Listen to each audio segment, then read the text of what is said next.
kulanti wacan wanaagsan daawadayaal ku soo dhawaada warka rajo qaran TV qodobada aad ku daawan doontaan warka rajo qaran TV-na waxaa ka mid noqon doona xildhibaano ka hadlay ansixinta sharciga doorashooyinka iyo kan axsaabta dowladda Soomaaliya oo sheegtay inuu isku soo dhiibay sarkaal ka tirsanaa al-shabaab golaha wasiirada oo ansixiyay sharciga doorashooyinka iyo midka axsaabta golaha wakiilada Somaliland oo ka hor yimid xaaladii degdeg ahayd iyo buuq ka dhashay maamulka gobolka Shabeellada Dhexe oo digniin u diray ganacsatada maamulka Hirshabelle Mareykanka oo sheegtay in uu dilay sarkaal ka tirsanaa al-shabaab oo dil geystay duqa Muqdisho oo xariga ka jaray bulaacad dib u dhis lagu sameeyay wafdi hordhac ah madaxda dowladda dhexe oo gaaray magaalada Garowe ciidamo gadoodsan oo la wareegay xarunta bangiga dhexe ee magaalada Boosaaso ciidamada Israa'iil oo weeraray magaalada Gaza iyo wadahadal lagu xalinayo dhinacyada isku haya koonfurta Suudaan oo bilowday intaasi waa qodobada aad ku daawan doontaan warka rajo qaran TV haatan u diyaar garoobay inaad daawataan isagii oo fidsan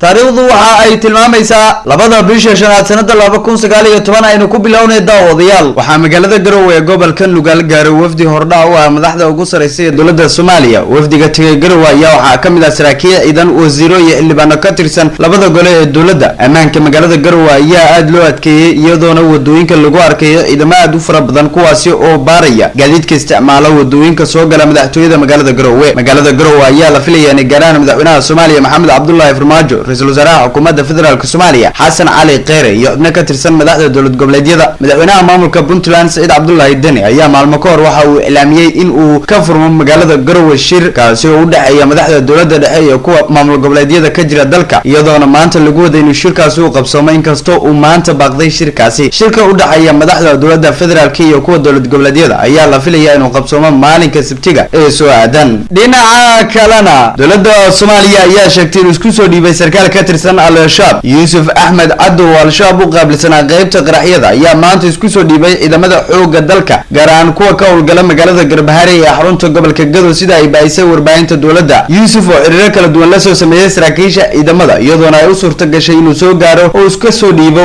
taliska ciidanka xoogga dalka Soomaaliyeed ee magaalada Garbahare Afrilaatiga Saail la soo dhaafay ayaa saraakiisha ciidamada xoogga dalka iyo kuwa Jubbaland ee ku sugan gobolka Gado waxay soo bandhigeen ilaa 4 ruux ay sheegeen inay ayeen xubno ka tirsan al-shabaab balse dowladda ay isku soo dhiibeen xilligan geesta kalena doornimadii maanta ayaa xubnaha golaha wasiirada Soomaaliya waxa ay ansixiyeen sharciga doorashooyinka iyo sharciga axsaabta siyaasadda oo dib u eegis lagu sameeyay waxaana talaabadaas soo dhaweeyay xildhibaan ka tirsan golaha shacabka xildhibaan Axmed Macalin Fiqi oo kamid ah mudanayaasha baarlamaanka Soomaaliya ayaa soo dhaweeyay ansixinta sharciyadaas ee golaha wasiirada Soomaaliya waxa uu sheegay dhawaan loo gudbin doono xildhibaanada golaha shacabka si ay u meelmariyaan waa talaabo mudan soo dhaweyn in golaha wasiirada xukuumadda federaalka Soomaaliya ay ansixiyaan sharciga doorashooyinka iyo sharciga axsaabta siyaasadda oo dib u eegis lagu sameeyay waxaan rajeynayaa in sida ugu dhaqsiyaha badan loogu soo gudbin doono golayaasha baarlamaanka iyadoo ay tahay in sharciga doorashooyinka uu yahay mid waafaqsan dastuurka dalka talaabada maanta golaha wasiirada ay ku ansixiyaan sharciga doorashooyinka iyo midka axsaabta ayaa la sheegay inuu yahay mid looga hordhacayo shirka madaxda dowladda iyo kuwa dowlad goboleedyada horaanta toddobaadka soo socda ay ku yeelan doonaan magaalada Garowe dhinaca kalena xildhibaanada golaha wakiilada Somaliland ayaa waxa ay kulan ka yeesheen xaaladii degdeg ahayd ee uu maalin ka hor deegaano ka tirsan gobolka Sanaag ku soo rogay madaxweyne Muuse Biixi Cabdi madaxweynaha Somaliland ayaa dhawaan xaalad degdeg ah oo socon doonta muddo 3 bilood waxa uu ku soo rogay degmooyinka Garaadag Ceelafweyne iyo Ceerigaabo kadib markii gobolka Sanaag lagu dilay saraakiil ka tirsan ciidamada Somaliland kulanka golaha wakiilada ayaa waxa goobjoog ka ahaa 107 xildhibaan waxaana taageeray xaalada degdeg ah uu soo rogay madaxweynaha Somaliland 41 mudane halka 66 kale ay diideen ha yeeshee gudoomiyaha golaha wakiilada uu kulanka soo gabagabeeyay intaasi kadib buuq iyo sawaxan ayaa ka dhacay xarunta golaha wakiilada Somaliland ee magaalada Hargeysa iyadoo gudoomiyaha golaha wakiilada uu ilaamiyay in dib loo dhigay codeynta xaalada degdega isla markaana maalinka Sabtiga dib la isugu soo laaban doono geesta kalena gudoomiyaha gobolka Shabeellada Dhexe Axmed Mayre Makaraan Axmed Faal ayaa waxa uu digniin adag u diray ganacsatada ku nool magaalada Jowhar iyo deegaanada Hirshabelle kuwaasi oo uu sheegay inay aadaan deegaanada ay gacanta ku hayaan dagaalamayaasha al-shabaab. waxa uu sheegay gudoomiyaha Axmed Faale in cid kasta oo kamid ah ganacsatada ku sugan magaalada Jowhar oo ay ogaadaan inay tageen deegaanada al-shabaab ama u safra ee ku soo laabtay magaalada ay tallaabo adag ka qaadi doonaan isla markaana sharciga la horgeyn doono. ciidamada amniga Hirshabelle ayuu ku amray gudoomiyaha gobolka Shabeellada Dhexe Axmed Mayre Makaraan inay gacanta ku dhigaan cid kasta oo ay arkaan iyadoo aadaysa deegaanada ay maamulaan al-shabaab, isagoo xusay in ciddii aada al-shabaab aysan u soo laaban doonin Hirshabelle. si kastaba ahaatee deegaana ka tirsan gobolka Shabeellada Dhexe ayaa waxaa maamula dagaalyahanno ka tirsan al-shabaab, waxaana maxkamadaha halkaasi ay ku leeyihiin garsoor u doonta dadka shacabka ee deegaanada Hirshabelle ku nool. dhinaca kalena war ka soo baxay taliska Mareykanka ee qaaradda Afrika ee loo yaqaano Africom ayaa waxaa lagu sheegay in Mareykanka uu gobolka Jubbada Hoose ku dilay sarkaal ka tirsanaa al-shabaab kaas oo horey u dilay askari ka tirsanaa ciidamada Mareykanka. afhayeenka militariga Mareykanka ka jooga qaaradda Afrika ee Africom Colonel Chris Canes ayaa sheegay in duqeyn 19 bishii hore ay ka fuliyeen meel u dhow degmada Jilib ee gobolka Jubbada Dhexe ay ku dileen sarkaal ka tirsanaa al-shabaab laguna magacaabi jiray Cabdullaahi Jabiyow iyo xubin kale. waxa uu intaa raaciyay in Cabdullaahi Jabiyow uu mas'uul ka ahaa weerarkii hoobiyaasha ah ee uu ku dhintay askariga Mareykanka ee lagu magacaabi jiray Alexander Conrad. weerarkaas oo dhacay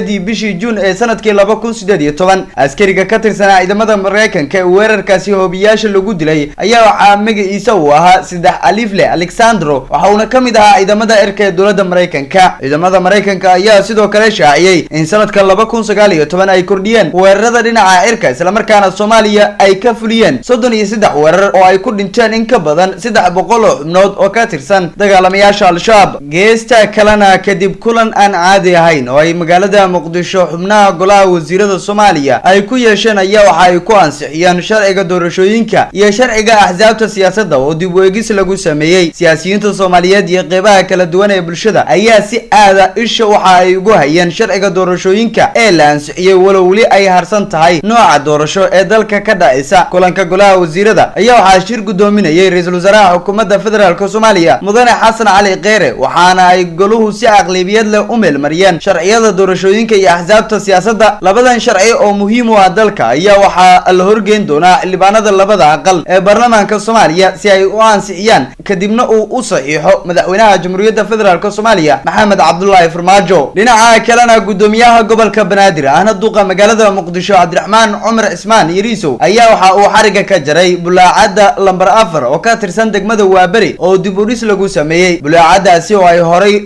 looga hirgeliyay deegaankaasi si ay biyaha ugu shubmaan ayaa ka mid ahaa waxyaabihii la burburay dowladii Siyaad Bare sanadkii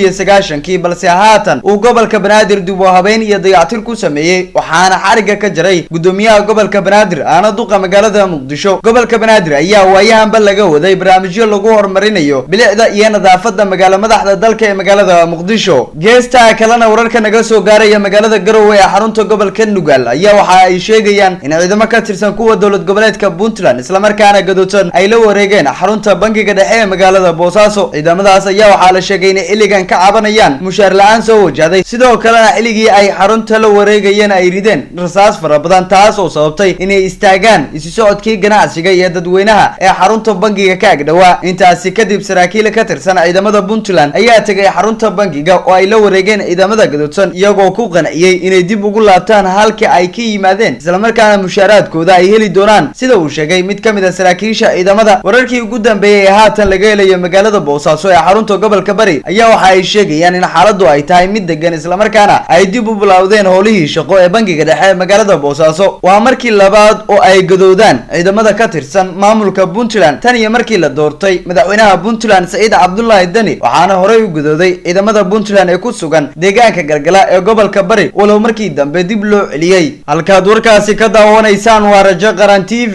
Israa'iil ayaa sheegtay in diyaaradaheeda dagaalka ay weerareen dhismo military oo kooxda Hamas ay ku leedahay marinka Gaza kadib markii buufino sida bambooyin gacmo ku samaysan looga soo weeraray. kadib weerarkaasi ayaa ciidamada Israa'iil waxa ay sheegeen in laba gantaal laga soo tuuray marinka Gaza kuwaasi oo qalqal ka abuuray koonfurta Israa'iil. ilaa haatan lama yaqaan halka ay gantaalada ku dhaceen iyo in ay khasaare sababeen. ilo wareedyo amni ayaa wakaalada wararka ee AFP u sheegay in duqeymaha Israa'iil ay ku dhaceen dhisme garabka hubeysan ee kooxda Xamaas ay ku leeyihiin waqooyiga Gaza. Wararka ayaa sheegaya inuusan jirin wax khasaare nafeed balse uu burbur gaaray dhismaha. dhacdooyinkii ugu dambeeyay ayaa imaanaya iyadoo Israa'iil iyo Xamaas ay 9kii Abriil gaareen xabad joojin ay garwadeen ka yihiin Masar iyo qaramada midoobay, taasi oo dib u soo celisay deganaanshihii Israa'iil iyo kooxaha iska caabinta Falastiiniyiinta. ayaa waxa ay tan iyo sanadkii 2008 dhex maray 3 dagaal oo waaweyn kuwaasi oo galaaftay nolosha dad Falastiiniyiina. ugu dambeyntiina qeybaha ku dagaalamaya dalka koonfurta Suudaan ayaa magaalada Addis Ababa ku yeelanaya maanta oo Khamiisa wadahadal si loo badbaadiyo heshiiska nabadeed ka hor inta aan loo gudbin dowlad wadaag. waa isku daygii ugu dambeeyay ee la doonayo in lagu dhameeyo dagaalada iyo khilaafka siyaasadeed ee muddada 6 sano ka socda dalka koonfurta Suudaan. ilaa iyo haatan dhinacyada isku haya dalkaasi waxay ku fashilmeen in ay xal ka gaaraan dhowr qodob ka hor inta aan loo gudbin awood qaybsiga dowladda oo la filayo inuu noqdo 12 bishan May. madaxda urur goboleedka IGAD ayaa ku baaqay